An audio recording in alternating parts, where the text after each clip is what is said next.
ओम शांति। 7 अक्टूबर 2021। आज की साकार मुरली। शिव बाबा कहते, मीठे बच्चे, हियर नो इविल, एक बाप से ही सुनना है। गृहस्थ व्यवहार में रहते कमल फूल समान रहना है। प्रश्न, किस खेल को यथार्थ रीति जानने वाले बच्चे कभी मूझ नहीं सकते हैं? उत्तर, दुख और सुख, भक्ति और ज्ञान का जो खेल चलता है, इसको यथार्थ रीति जानने वाले कभी मूझते नहीं। तुम जानते हो, भगवान किसी को दुख नहीं देता, वह दुख हरता सुख करता। जब सभी दुखी हो जाते हैं, तब दुखों से लिबरेट करने के लिए वह आते हैं। आज का गीत, ये कौन आज आया सवेरे सवेरे। ओम शांति। बाबा कहते, बच्चों ने क्या सुना? भक्ति का गीत। भक्ति को अंग्रेजी में फिलॉसफी कहते हैं। टाइटल मिलते हैं डॉक्टर ऑफ फिलॉसफी। अब फिलॉसफी, भक्ति तो छोटे बड़े मनुष्य सब जानते हैं। कोई से भी पूछो ईश्वर कहाँ रहते हैं तो कह देंगे सर्वव्यापी है। ये भी फिलॉसफी हुई ना।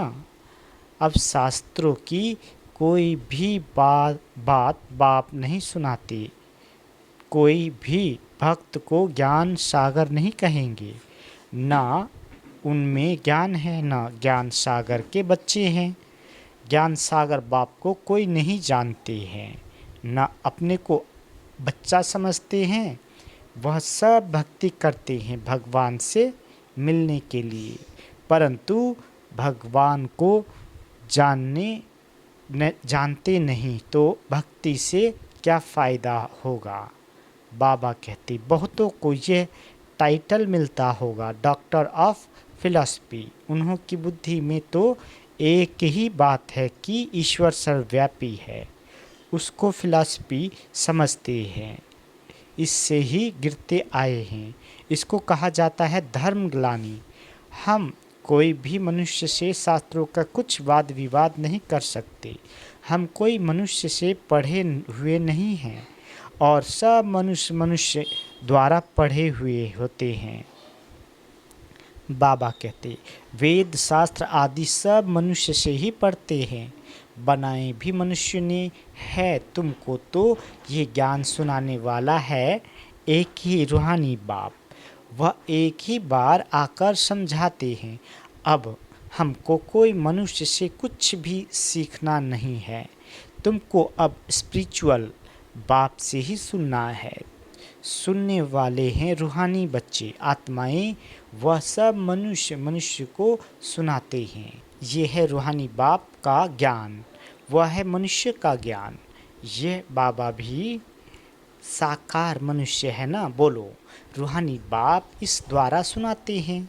हम रूह सुनते हैं। हम रूह फिर शरीर द्वारा औरों को सुनाते हैं।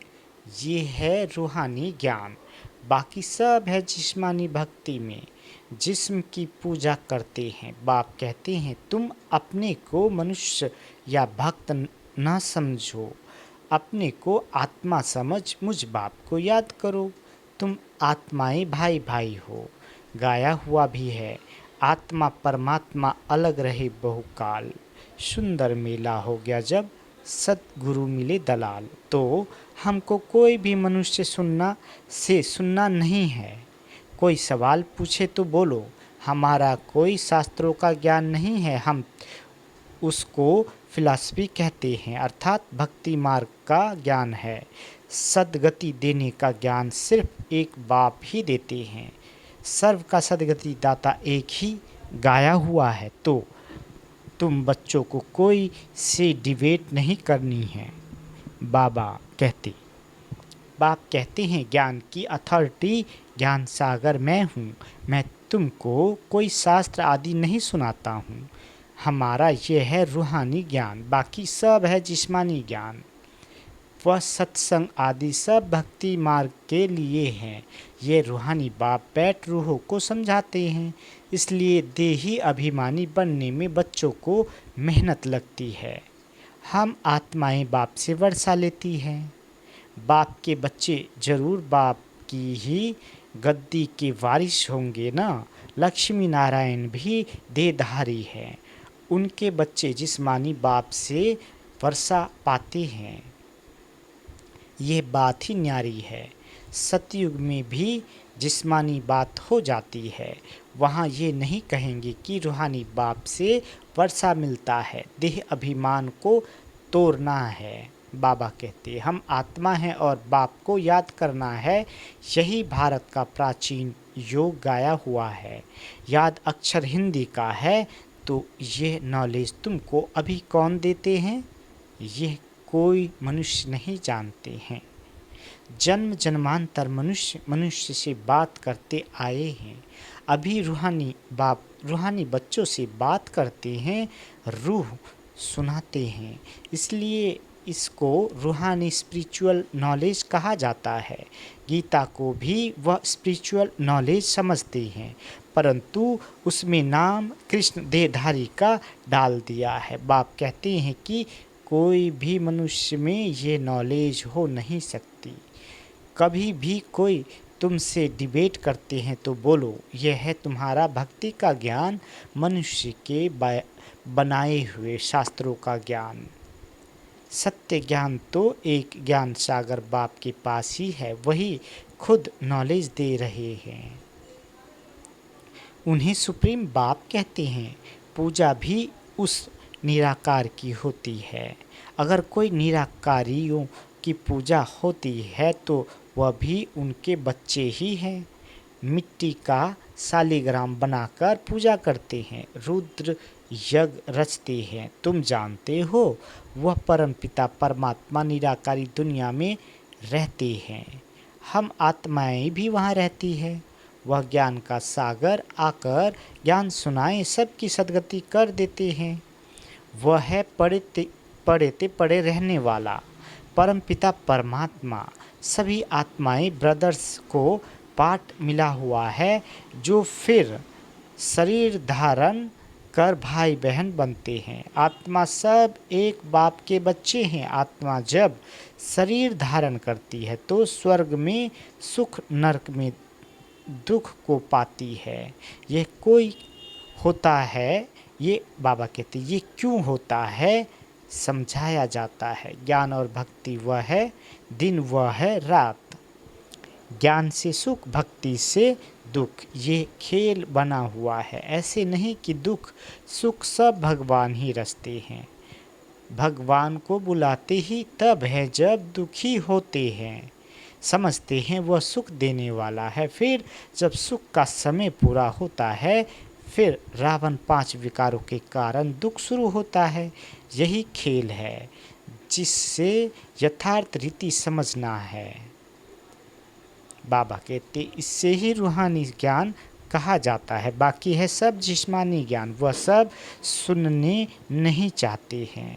हमको हुक्म मिला हुआ है सिर्फ मुझ निराकार बाप से ही सुनो। बाप कहते हैं hear no evil, talk no evil. हम एक भगवान से सुनते हैं, तुम मनुष्य से सुनते हो। रात दिन का फर्क है। बड़े बड़े विद्वान शास्त्र आदि पढ़ते हैं, वह तो हमने भी बहुत पढ़े। अब भगवान कहते हैं तुमने गुरु बहुत किए हैं, अब उनको छोड़ो, मैं जो सुनाता हूँ वह सुनो। भगवान है ही निराकार, उनका नाम है शिव। अभी हम उनसे सुन रहे हैं। बाप खुद अपना परिचय और अपनी रचना के आदि मध्य अंत का परिचय देते हैं। फिर हम आपसे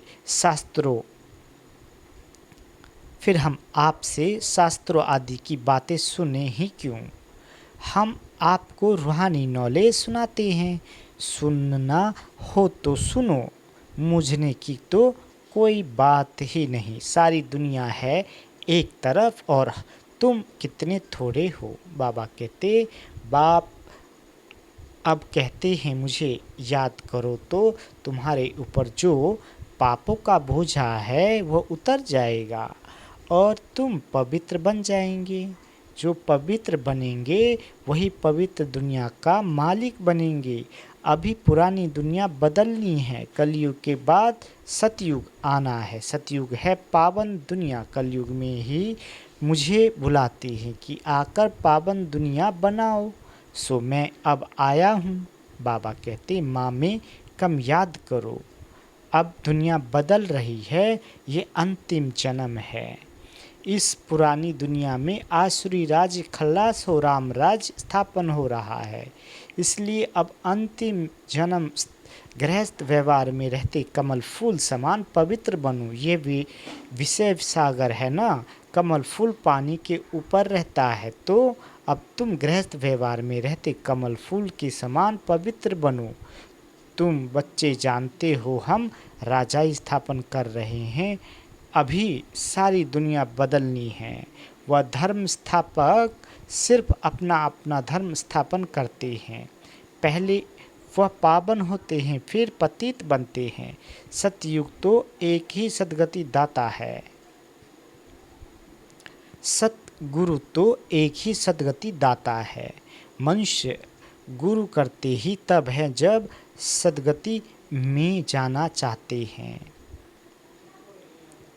जब पाप बहुत होते हैं तब रूहानी बाप ज्ञान सुनाते हैं। भक्ति का फल ज्ञान तुमको भगवान से मिलता है।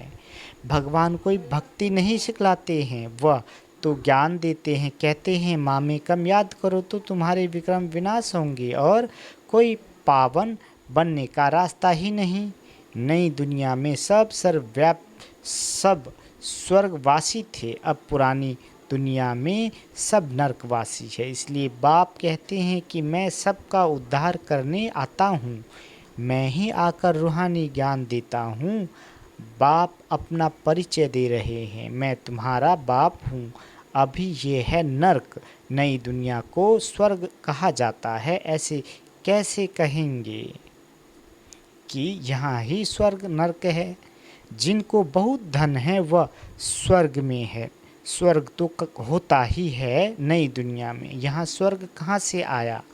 बाबा कहते इसलिए हम कोई मनुष्य को की बात सुनते नहीं। बाप कहते हैं तुमको तमो प्रधान से सतो प्रधान बनना है तो माँ में कम याद करो, सारा दिन बुद्धि में ये नॉलेज रहनी चाहिए। अच्छा, मीठे मीठे से केले दे बच्चों प्रति माता पिता बाप दादा का याद प्यार और गुड मॉर्निंग। रूहानी बाप की रूहानी बच्चों को नमस्ते। हम रूहानी बच्चों की रूहानी माता पिता बाप दादा को याद प्यार गुड मॉर्निंग और नमस्ते। मीठे बाबा नमस्ते। धारणा के लिए मुख्य सार पहला, एक बाप से ही रूहानी बातें सुननी है, किसी से दूसरी बातों का वाद विवाद नहीं करना है। दूसरा, देही अभिमानी बनने की मेहनत करनी है। सतो प्रधान बनने के लिए एक बाप की याद में रहना है। बाबा वरदान देते, बाप के हाथ और साथ की स्मृति से मुश्किल को सहज बनाने वाले बेफिक्र व निश्चिंत भव। बाबा कहते जैसे किसी बड़े के हाथ में हाथ धोता है तो स्थिति बेफिक्र व निश्चिंत रहती है, ऐसे हर कर्म में यही समझना चाहिए कि बाप दादा मेरे साथ भी है और हमारे इस अलौकिक जीवन का हाथ उनके हाथ में है। अर्थात जीवन उनके हवाले है तो जिम्मेवारी भी उनकी हो जाती है। सभी बोझ बाप के ऊपर रख अपने को हल्का कर दो। बोझ उतारने व मुश्किल को सहज करने का साधन ही है बाप का हाथ और साथ। स्लोगन, पुरुषार्थ में सच्चाई हो तो बाप दादा की एक्स्ट्रा मदद का अनुभव करेंगे। 7 अक्टूबर 2021 मातेश्वरी जी के अनमोल महावाक्य। मम्मा कहते ज्ञान योग और देवी गुणों की धारणा जीवन का आधार है। ये तो अपने को निश्चय है कि परम पिता परमात्मा द्वारा हमने नॉलेज मिल रही है। इस नॉलेज में मुख्य 3 पॉइंट है जिसके लिए अपने को पूरा पुरुषार्थ करने का ध्यान रखना है। इसमें पहले है योग अथवा ईश्वरीय निरंतर याद जिससे विक्रमों का विनाश होता है। दूसरा है ज्ञान, माना इस सारे ब्रह्मांड सृष्टि की आदि मध्य अंत कैसे होती है।